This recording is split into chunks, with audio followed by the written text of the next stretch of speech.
नाज़रीन को एक अहम खबर से आगाह करा दें। आपको बता दें, गुज़श्ता रोज राज्यसभा में हिज़्ब इख्तलाफ लीडर गुलाम नबी आज़ाद ने कश्मीर मुद्दे पर एक शानदार तकरीर की। आपको बता दें, इस दौरान 1950 से लेकर आज तक उन्होंने मेंबरान को पूरी जानकारी दी और इस बहस को आज तक की सबसे अच्छी बहस माना जा रहा है।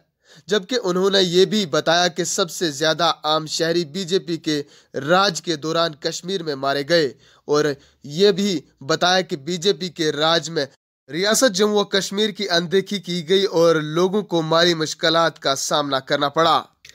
इसके साथ साथ उन्होंने ये भी कहा कि रिश्वतखोरी बढ़ी और महंगाई आसमान छू रही है। देखते हैं ये खास रिपोर्ट। माननीय डिप्टी चेयरमैन साहब, सबसे पहले तो मैं एआईडीएमके और डीएमके का आभार प्रकट करता हूं कि उन्होंने कश्मीर जैसे सेंसिटिव इश्यू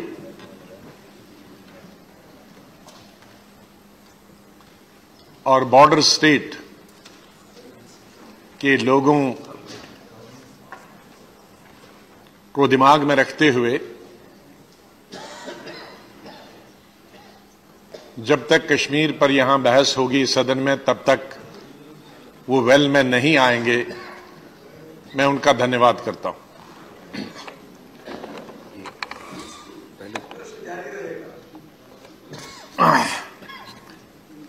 सर, कश्मीर का जब भी हम कोई मुद्दे पे बात करें तो उसका इतिहास जानना बहुत जरूरी है,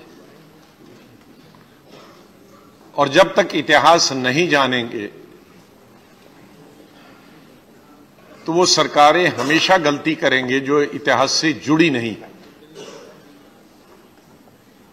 ये जरूरी नहीं है कि आप कोई भी दूसरी सरकारें भी बीच में आई जिनको ज्यादा शायद कश्मीर के इतिहास के बारे में जानकारी, 1947 से लेकर आज तक। पहले आपको कश्मीरियों का रोल देखना है, उनका क्या रहा। सबसे बड़ा मुद्दा 1947-46 में से जो 46 से उठकर रहा था और उसने अक्सरी शक्ल 1947 में ली, टू नेशन थ्योरी। तो उस वक्त कौन सा ऐसा स्टेट है जिसमें मुस्लिम मेजॉरिटी थी?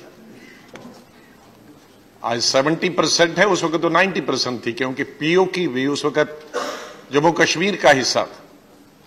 तो 90% आबादी जिस प्रांत में हो और वो हिंदुस्तान के साथ रहना चाहे और पाकिस्तान न जाना चाहे, क्या ये बहुत अद्भुत बात नहीं है? अपने आप में बहुत बड़ी बात नहीं, लेकिन इसकी तरफ ध्यान नहीं दिया जाता।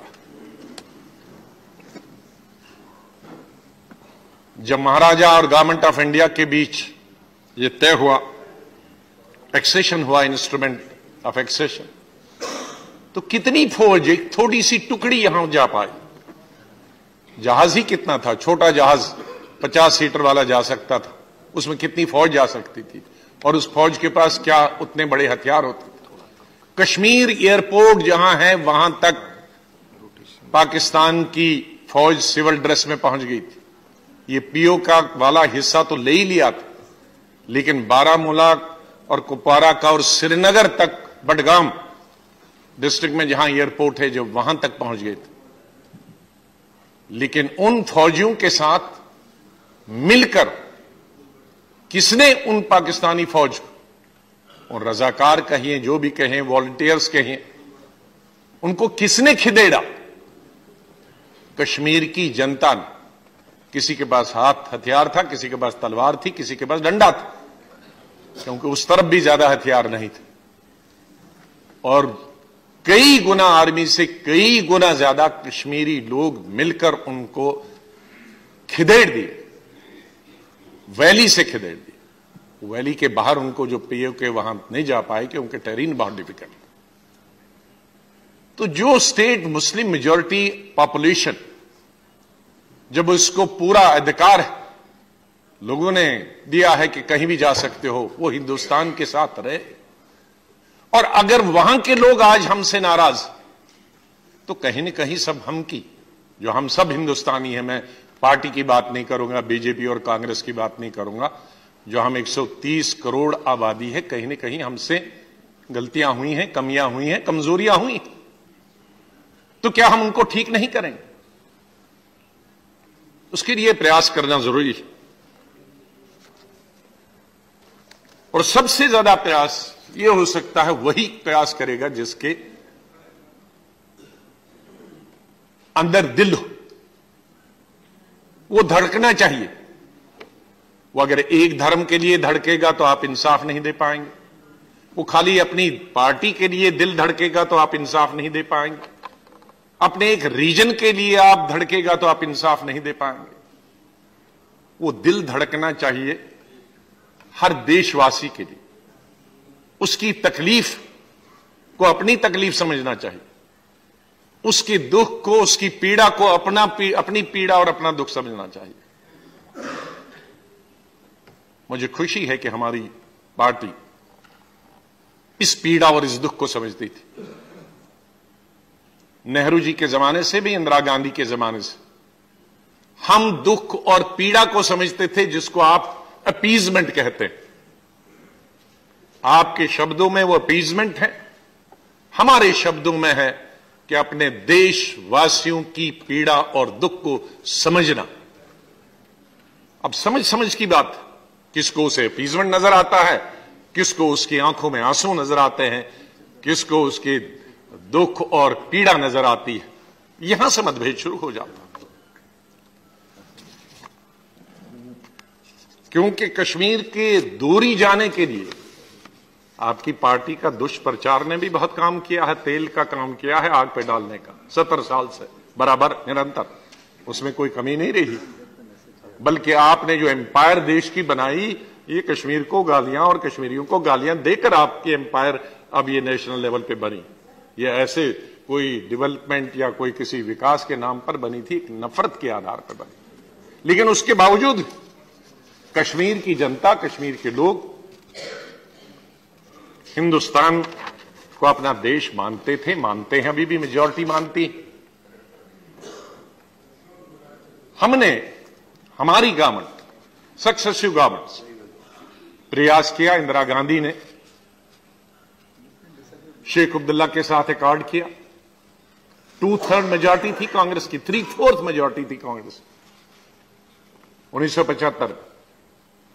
लेकिन शेख अब्दुल्ला साहब को, जो उस वक्त के सबसे टॉलेस्ट लीडर, सब कॉन्टिनेंट में मुसलमानों के सबसे बड़े लीडर थे और कश्मीर के तो थे ही थे, तो उनको नेशनल मेन स्ट्रीम में लाने के लिए और कश्मीर का समाधान, क्योंकि कश्मीर के लोग उनको चाहते थे, लीडर चाहते थे, उनको सरकार हवाले की और पूरी गवर्नमेंट को कहा कि आप छोड़ दो। यहां तक कि नेशनल कॉन्फ्रेंस के लीडरों, क्योंकि वो एमएलए एमएलसी नहीं थे, उनके लिए भी अपने एमएलए और एमएलसीज को कहा कि उनके लिए जगह खाली करो और अनअपोज चुना के लाओ। ये होता है देश के लिए कुर्बानी देना और देश के लोगों की पीड़ा सुनना और उसका समाधान निकालना। उसके बाद राजीव गांधी 1986 में शायद या 87 में राजीव गांधी फॉरवर्ड को अकॉर्ड किया, और वो डेवलपमेंट के आधार पर, कि ठीक खाली सेंटिमेंट्स काफी नहीं है, कश्मीर के लोगों को अपने साथ रखने के लिए वहां डेवलपमेंट भी होना चाहिए, वहां विकास भी होना चाहिए, वहां एम्प्लॉयमेंट भी होनी चाहिए, वहां बिजली के प्रोजेक्ट भी होने चाहिए, सड़कें भी होनी चाहिए। मैं उस मीटिंग में मौजूद था, उनके साथ यहां से गया था। ये तमाम चीजें हुई। दुर्भाग्य से 1989 के नवंबर मिलिटेंसी जम्मू कश्मीर में शुरू हुई, पूरे स्टेट में शुरू हुई। जम्मू के कुछ डिस्ट्रिक्ट्स में भी कश्मीर से कम मिलिटेंसी नहीं थी, और उसका सबसे दो बहुत बड़े परिणाम, ये बुरे परिणाम जो हुए, एक तो 90 में हमारे कश्मीरी पंडित भाई वैली से निकले, डर से, खौफ से, दहशत से, आप अपनी स्पीच बोलिए ना, मैं रोक नहीं। प्लीज आप बैठे आप बैठे एमपी साहब, प्लीज। माननीय नेता विपक्ष के अलावा कोई हस्तक्षेप करेगा उसकी बात रिकॉर्ड पे नहीं जाएगी। प्लीज आप सबको मौका मिलेगा। आप प्लीज।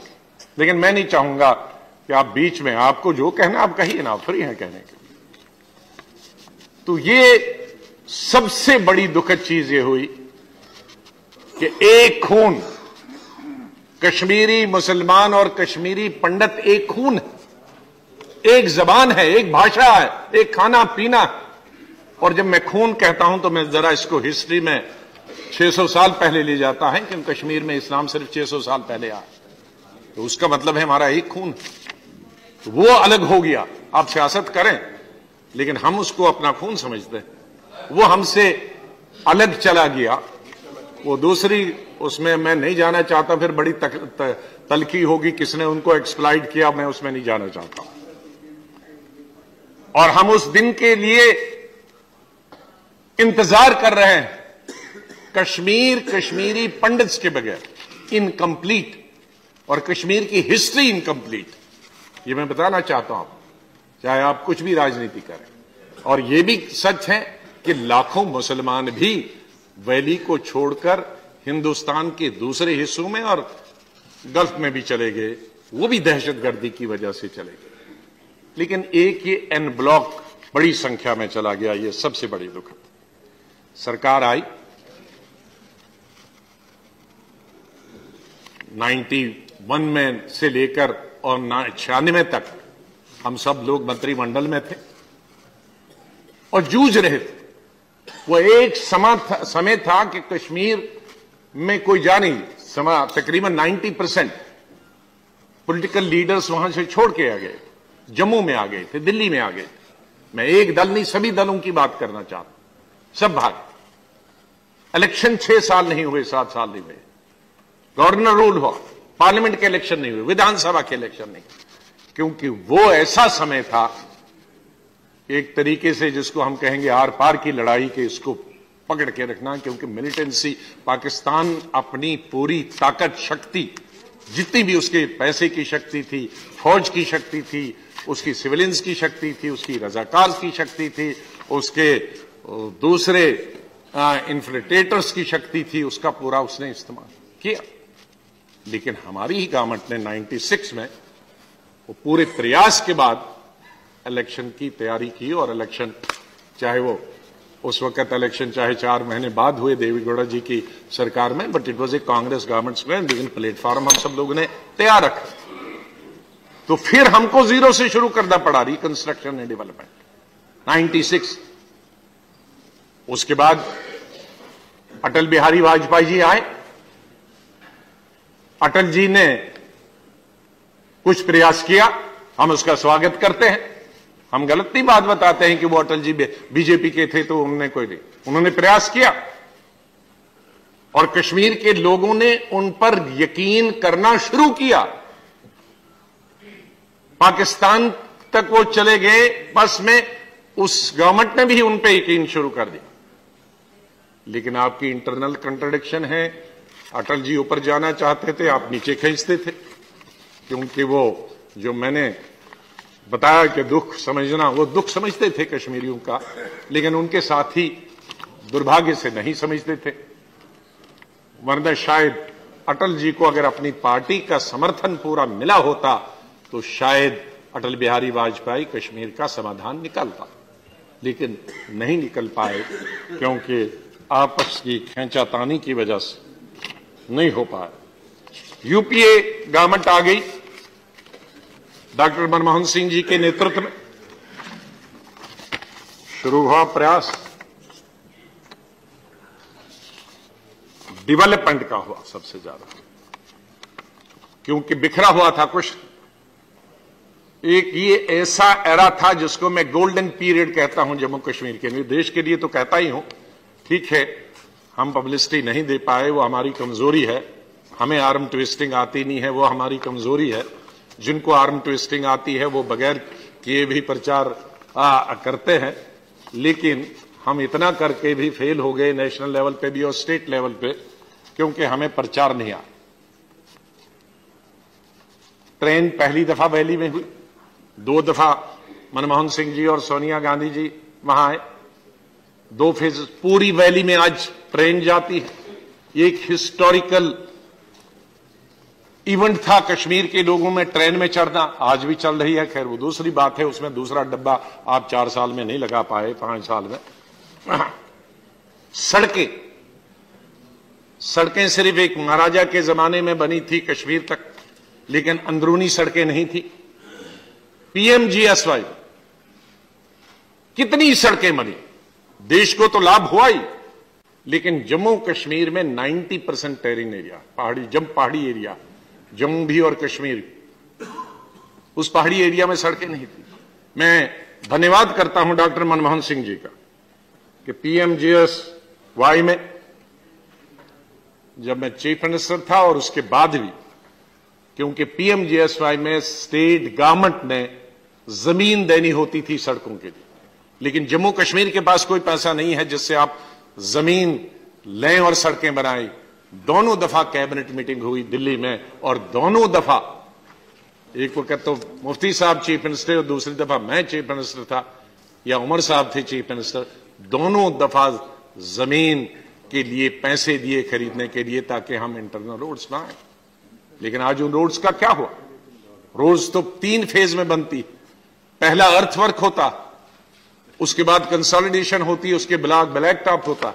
लेकिन आप 4.5 साल में हमने तो तकरीबन 90% सड़कें खोद दी, लेकिन आप उसको 2nd फेज और 3rd फेज के लिए आपने उनको पैसा नहीं दिया। और वो सड़कें जो कच्ची सड़कें थी, बरसात समर में होती है, विंटर में बर्फ होती है, वो जहां से हमने सड़कें शुरू की थी वहीं पहुंच गई, क्योंकि आपको जानकारी नहीं है, क्योंकि आपको मालूम नहीं है।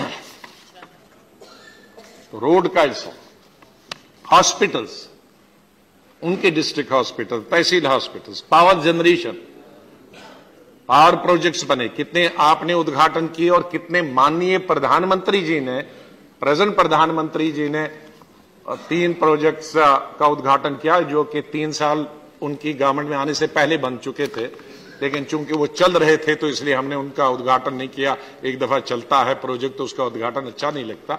चलो आपने 3 साल बाद ही उनका किया, लेकिन वो हमारे वक्त में बने हुए थे। लेकिन उसके बाद हमने गवर्नमेंट ऑफ इंडिया के साथ, यहां जयराम रमेश जी ये पावर मिनिस्टर थे, मैं चीफ मिनिस्टर, हमने इनके साथ, क्योंकि हमारी शक्ति नहीं थी पावर जनरेशन करने की, हमने एनटीपीसी ने एनएचपीसी के साथ एग्रीमेंट किया स्टेट गवर्नमेंट का, और 5 एनएचपीसी के साथ एग्रीमेंट किया स्टेट और गवर्नमेंट, और वो आज भी कई प्रोजेक्ट हमने शुरू किए, और वो आपके स्टेट, आपके वक्त में वो प्रोजेक्ट भी गए और वो निकल भी गए 10% काम करने के बाद। टूरिज्म, अपने यहां पूरे क्लाइमेक्स पे था टूरिज्म, एम्प्लॉयमेंट जनरेशन, हैंडीक्राफ्ट, क्योंकि कश्मीर का सबसे ज्यादा एम्प्लॉयमेंट का दर्जा है हैंडीक्राफ्ट्स एंड टूरिज्म। टूरिज्म जब आता है, और ये एक ऐसी जगह है जो बाकी देश में नहीं है, जहां विंटर और समर और सब किस्म का टूरिज्म आपको मिलता है, और घोड़े से लेकर और शिकारा से लेकर और टैक्सी वाले से लेकर और दुकानदार से लेकर एजुकेटेड, अनएजुकेटेड, लेस एजुकेटेड, सबको रोजगार मिलता है। जब टूरिज्म बंद हो गया, हमारे वक्त में टूरिज्म था, हमारे वक्त में यात्रा करने के लिए 6-6 लाख लोग जाते थे, लेकिन आज वो यात्रा करने में 2 लाख पहुंच गए। वो भी एक बड़ा टूरिज्म का जरिया है, मजदूरों, हजारों लोगों को मजदूरी मिलती। तो आपके वक्त में वो टूरिज्म खत्म हुआ, अनएम्प्लॉयमेंट खत्म हुआ, एम्प्लॉयमेंट खत्म हो गया, अनएम्प्लॉयमेंट जनरेट की आपने, एम्प्लॉयमेंट खत्म हो गया। माननीय गुलाम नबी जी, आप बीच में कश्मीर समेत अन्य चीजों पर बड़ा व्यापक अनुभव है, लेकिन समय आपकी पार्टी के 25 मिनट है, जिसमें 18 मिनट का आप उपयोग कर चुके हैं।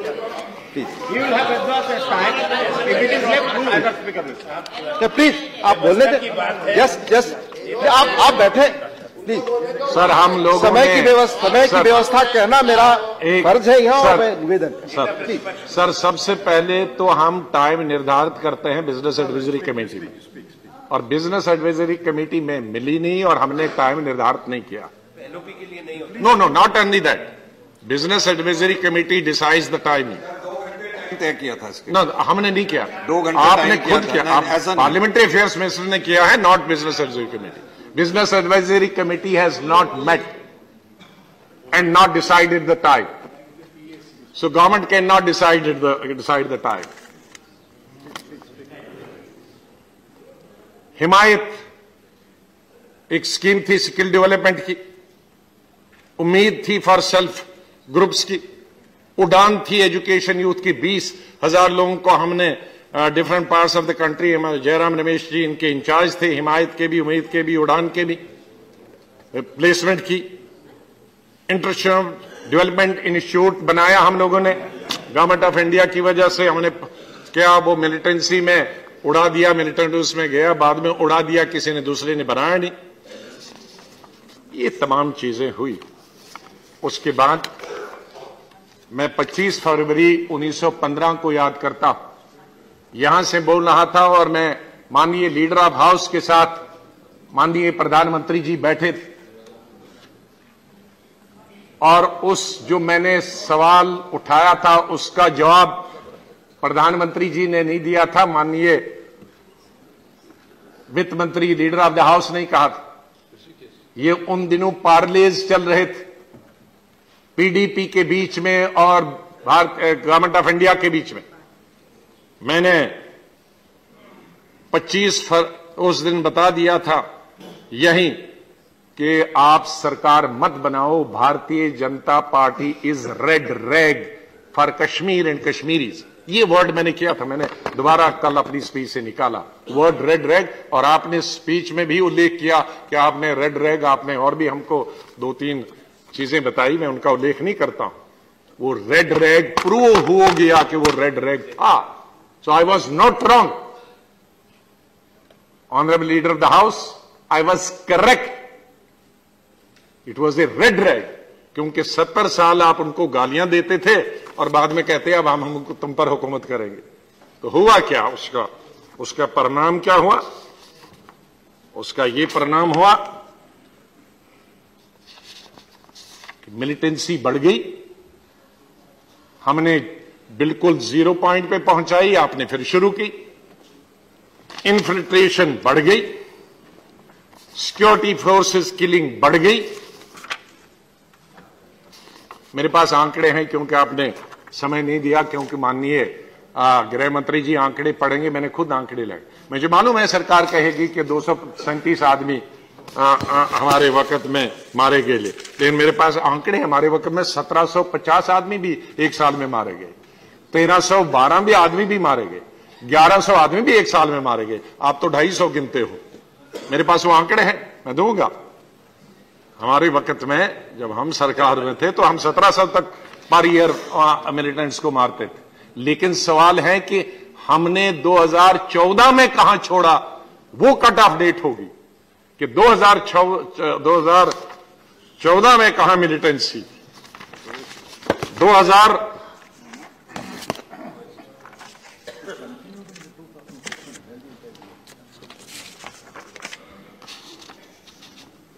आज सिचुएशन क्या है कश्मीर?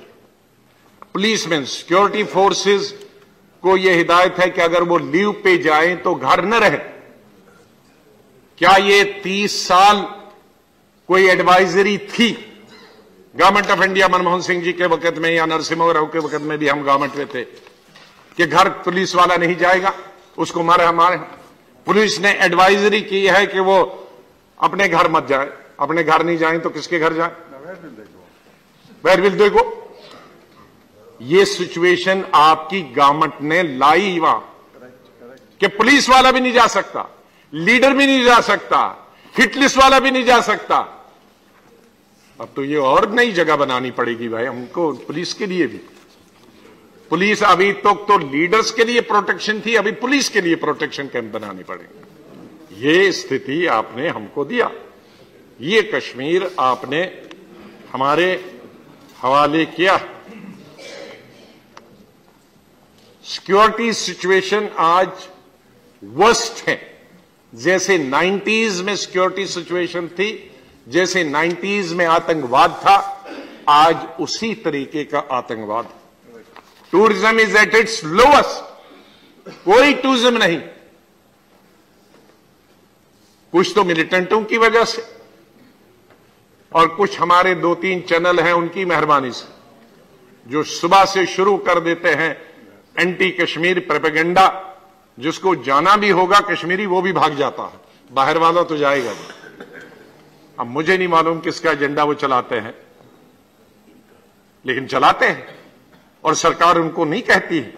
दूसरा एजेंडा चलाने, अपना एजेंडा चलाने के लिए तो वो 24 घंटे खड़े रहते हैं, लेकिन देश के खिलाफ जो एजेंडा चलाते हैं उसके खिलाफ आपके मुंह से जबान नहीं निकलती है कि आप ऐसा एजेंडा क्यों चलाते हो जो नफरत का एजेंडा है, जिससे पाकिस्तान को फायदा मिलता है, देश को फायदा नहीं मिलता और टूरिज्म खत्म हो जाता।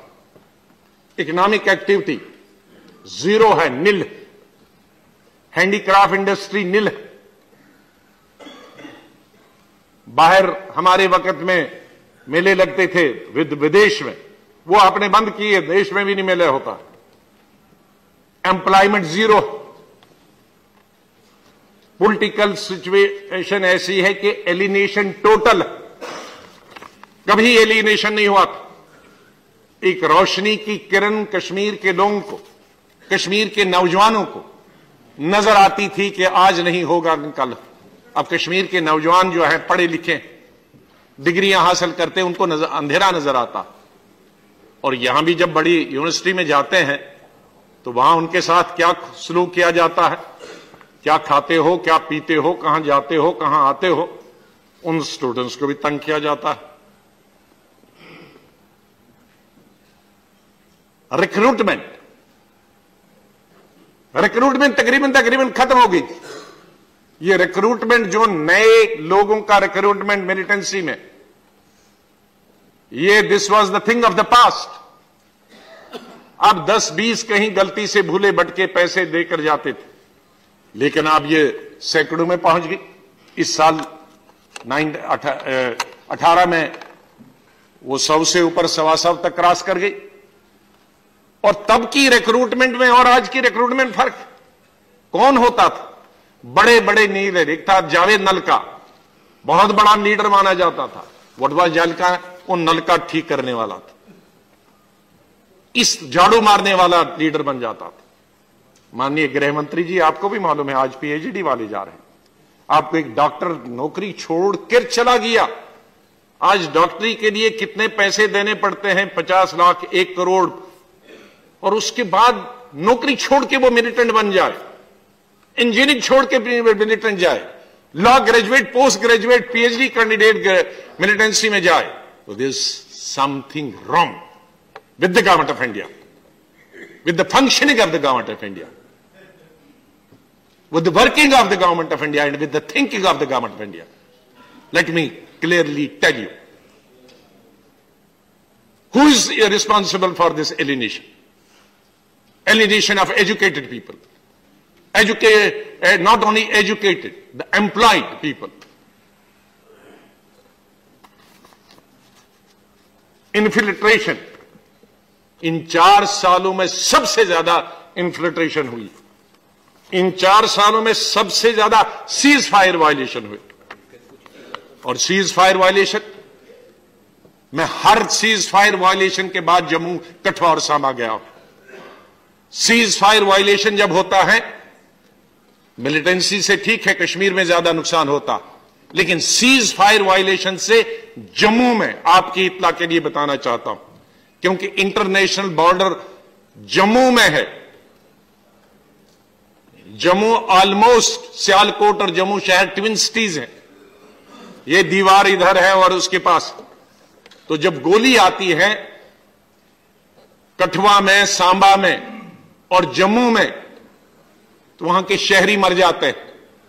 सबसे ज्यादा सिटीजन मारे गए इन 3-4 साल में। क्यों हिंदू लगा, कोई नहीं पूछता है। And I must tell you, even Hurriyat ने भी कभी, जिसको हम जितना कहेंगे भाई एंटी कश्मीरी है या हिंदुस्तान के, उन्होंने भी कभी ये नहीं लिखा कि भाई यहां मुसलमानी डीजीपी होना चाहिए, यहां मुसलमानी चीफ सेक्रेटरी होने चाहिए। ये हमारे में नहीं थी। आपने ये बीमारी भी अपनी सरकार के दहेज में हमको जम्मू कश्मीर को दे दी। ये आपको ही मुबारक। ये सब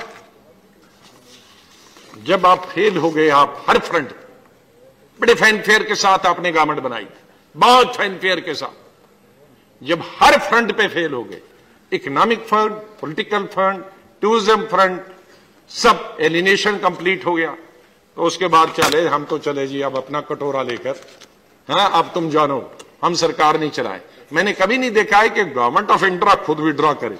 वो रीजनल पार्टीज, हमको भी विड्रॉ किया था सपोर्ट, लेकिन रीजनल पार्टी नहीं किया। लेकिन यहां government of India he withdraw कर रही है। Government of India, Bharatiya Janata party, हम विड्रॉ करते हैं। विड्रॉ किया। अब विड्रॉ करने के बाद आपने 4 महीने 5 महीने में एनिमेटेड सस्पेंशन में क्यों रखा? विड्रॉ किया था तो इलेक्शन होता, अच्छा मौसम था उस वक्त, क्लाइमेट बहुत अच्छी थी, इलेक्शन हो जाता। लेकिन आपने नजर थी कहीं हम तोड़ जोड़ करें। 4 महीनों में आप तोड़ने जोड़ने में लगे, पीडीपी को तोड़ने में लगे, कांग्रेस को तोड़ने के लिए लगे। मुझे अपने एमएलए ने बताया क्या क्या तोड़ने की शराइत थी उनको जाने के लिए, मैं यहां उल्लेख नहीं करना चाहता हूं। एनसी को तोड़ने के लिए लगा। भाई इन सब ने उमर अब्दुल्ला के वक्त में, फारूक अब्दुल्ला के वक्त में, हमारे वक्त ये बहुत काम हुआ। फारूक अब्दुल्ला को भी बधाई देता हूं। सबसे बड़ा इलेक्शन 96 में उसने संभाला। उसके बाद हमारे और उमर अब्दुल्ला के वक्त में विकास तो अपने आसमान पे पहुंचा और ये तमाम चीजें नीचे दब गई। अब इन्हीं पार्टीज को तोड़ रहे हो, अब नेशनल कॉन्फ्रेंस को तोड़ रहे हो, अब कांग्रेस को तोड़ रहे हैं। एक गवर्नर थे, वो हमारी सोच के नहीं थे जब मैं चीफ मिनिस्टर था, भगवान उनकी आत्मा को शांति दे। उन्होंने मुझे बताया मैं आपकी सोच का नहीं हूं, लेकिन कश्मीर में मुझे आपकी सोच के लोगों की जरूरत है जो नेशनलिस्ट। हमारे लॉ मिनिस्टर उनको जानते हैं जिनका मैं उल्लेख कर रहा हूं। क्या मैं आपको कमजोर नहीं करूंगा, क्योंकि आपसे हमें फायदा होगा। नेशनलिस्ट फोर्सेस चाहिए हमें, मैं आपकी सोच नहीं, पहला शब्द उन्होंने बताया, इसलिए मेरी तरफ से आपको 100% सपोर्ट। ये सोच नहीं रखोगे माननीय गृह मंत्री जी, जो आपके पिलर्स हैं वहां नेशनल कॉन्फ्रेंस और कांग्रेस प्रो इंडिया है, सेकुलर फोर्सेस हैं, लड़ते हैं, देश को, कश्मीर को देश के साथ रखना चाहते हैं। आप उन्हीं को साफ करते हो, उन्हीं की टांगे काटते हो। सिक्योरिटी सबसे पहले उन्हीं की विड्रॉ की। जम्मू कश्मीर में सिक्योरिटी विड्रॉ करने का मतलब है साफ टारगेट। खैर वो इसलिए बच गए, उनको लगा कि बीजेपी ने सिक्योरिटी विड्रॉ की, शायद वो मरवाना ही चाहते थे, बेचारों को मत छोड़ो। ये भी यतीम है। ये आपकी क्रेडिबिलिटी हो गई। तो जब आपने सब कुछ खत्म हो गया तो फिर हवाले किया, और 3-4 महीने के बाद कुछ सोच आ गई। मानिए मैं उस सोच का नहीं था, लीडर ऑफ द हाउस को मालूम है, लेकिन नेशनल कॉन्फ्रेंस और पीडीपी में और कुछ हमारे लीडर सोच रहे थे कि भाई ये गवर्नर से कोई रूल से कोई फायदा नहीं हो रहा है, लोगों को नुकसान हो रहा है, तनख्वाह तो हमें मिल रही है, तनख्वाह मिल रही थी एनिमेटेड सस्पेंशन में, लेकिन लोगों को फायदा नहीं हो रहा, तो हम मिलके गवर्नमेंट बनाए। और ये गवर्नमेंट जो बनती थी ये ऑलमोस्ट 2/3 बनती थी, और ये इंडिविजुअल के बीच में समझौता नहीं था जिस तरह के इंडिविजुअल्स की सरकार भारतीय जनता पार्टी बनानी चाहती थी, 2 हमारे लिए, 2 इसके लिए, 2 उसके लिए। लेकिन यहां पॉलिटिकल पार्टीज खुद बना रही थी, खुद नेशनल कॉन्फ्रेंस, खुद पीडीपी और खुद कांग्रेस पार्टी को भी उन्होंने कन्विंस करने की कोशिश की थी कि आप भी, हम अगर जाते तो एज पार्टी जाते, इंडिविजुअल नहीं जाते। और एक फैक्स भी गवर्नर के पहुंच गया कि हम कल अपनी सपोर्ट देंगे, और जो ही गवर्नमेंट को मालूम पड़ा कि कल गवर्नमेंट बनेगी और 1 घंटे के अंदर विधानसभा भंग हो गया। माननीय गृह मंत्री जी और मैं लीडर ऑफ द हाउस साहब, अगर हमारी गवर्नमेंट होती और हम नहीं चला पाते, हम पांव पकड़ते उनके कि रीजनल पार्टीज एक हो जाओ और सरकार बनाओ, हम फैसिलिटेट करते, क्योंकि जम्मू कश्मीर में आपको फैसिलिटेट करना होता है, मदद करनी पड़ती है। रीजनल सेकुलर नेशनलिस्ट पार्टीज को स्पून फीडिंग करनी पड़ती है, उनकी टांगे लगानी पड़ती है, उनकी टांगे नहीं काटनी होती, उनको मजबूत करना होता, उनको सुरक्षा देनी होती, उनकी सुरक्षा छीनी नहीं होती। ये जब तक आप नहीं समझोगे तो आप कश्मीर के साथ न्याय नहीं करोगे। तो आपने फिर गवर्नर रूल आया। अब स्वाभाविक है, गवर्नर रूल को मुझे नहीं मालूम कि कितने लोगों को यहां मालूम है, गवर्नर रूल जम्मू कश्मीर में सबसे सख्त होता है और सेंट्रल गवर्नमेंट अगर सोच वाली हो तो उसका मिसयूज नहीं करती, लेकिन सेंट्रल गवर्नमेंट आपकी जैसी हो तो उसका भयंकर मिसयूज करती है।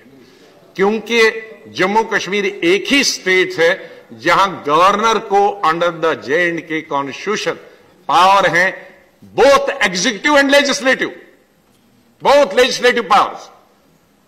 और मैं आपको बताना चाहता हूं, आपके इस गवर्नर रूल में 55 अमेंडमेंट्स आई हैं लॉज में। क्या यह उचित है? क्या यह उचित है कि एक ऐसी सेंसिटिव स्टेट में, जम्मू कश्मीर में, गवर्नर 55 अमेंडमेंट्स करे अलग अलग लॉज में? किसको खुश करने के लिए वो किए हैं? किससे करके किए हैं? अब नई गवर्नमेंट क्या करेगी? Because it is a legislative powers, executive और असेंबली के तमाम पावर्स उसके पास, उसका उपयोग करके वो कानून बदल दे। अब ये कानून कौन बदलेगा?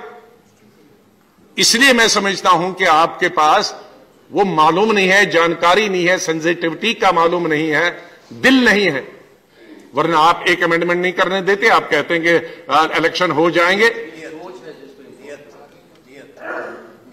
तो इसलिए आप अपनी सोच के हिसाब से अमेंडमेंट कराते जाओ, जो मर्जी है, और जहां जो जला है उस पर तेल डालते जाओ। इसलिए हमें तो कोई चारा नहीं है इसको मंजूर करने का। ये तो एक जिम्मेदार पार्टी के तौर पे तो हम इसका समर्थन करेंगे, लेकिन ये जो सब कुछ कर रहे हैं, अब गर्मा गर्मी बहुत हो गई। आखिर में एक शेर से खत्म करना चाहता हूं, सब कुछ लुटा के होश में आए तो क्या किया, सब कुछ लुटा के होश में आए तो क्या किया, दिन में अगर चिराग जलाए तो क्या किया। आप दिन में चिराग जलाने वाले हैं। माननीय डिप्टी चेयरमैन साहब, बहुत बहुत धन्यवाद। धन्यवाद। हर रोज देखना मत भूलिएगा WC News 18 का उर्दू खबरनामा, क्योंकि यहाँ पर उठाते हैं हम आपके मसाइल और उन्हें आला हुक्काम तक पहुँचाने की करते हैं कोशिश। अगर आपके गिरदोनवा में भी मसाइल हैं तो हमारे साथ राब्ता करें। हमारा नंबर है 9906864914। नाजरीन, आप देखते रहे WC News 18। हमें दीजिए इजाजत। आदाब।